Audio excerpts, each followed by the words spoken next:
Now, Matthew, there are renewed calls for the chair of Australia Post to resign. Where are they coming from?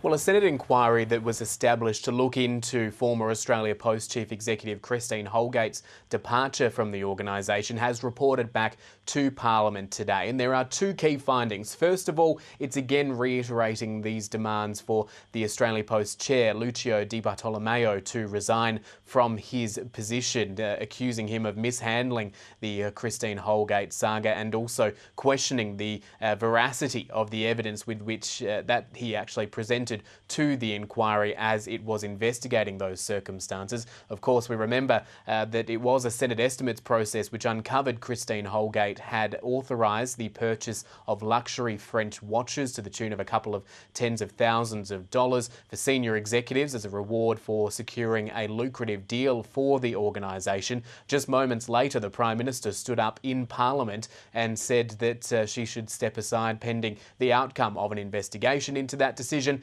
and if she wasn't prepared to do so, that she should go. That is something that Christine Holgate sees as an incredibly damaging aspect of this whole incident, saying that her reputation was trashed by the Prime Minister and by the Australia Post Board. The chair of this inquiry is the Greens Senator Sarah Hanson-Young. She says that the other key finding is that the Prime Minister still needs to apologise for how he treated Christine Holgate.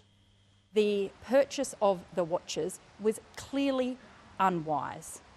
Not a good thing to do. Didn't pass the pub test. But the Prime Minister's lack of calm and clarity, his hot-headedness in relation to this, was over the top and disproportionate.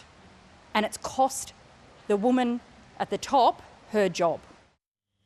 Greens Senator and Committee Chair Sarah Hanson-Young speaking earlier here in Parliament House. The Prime Minister has shown little inclination to apologise to Christine Holgate in the past, so it's unlikely that this Senate inquiry will prompt him to do so, particularly considering that those findings were from the Greens and opposition members of the inquiry, not the government's own members who issued a dissenting report. The Communications Minister Paul Fletcher has issued a statement this afternoon saying that the government has consistently acknowledged that Christine Holgate was a very effective Chief Executive of Australia Post, and they've wished her well in her new job as the head of the delivery company Global Express, and said that the government's full response is in that dissenting report, which disagrees with many of those elements. Kirsten? Matthew Doran, thank you.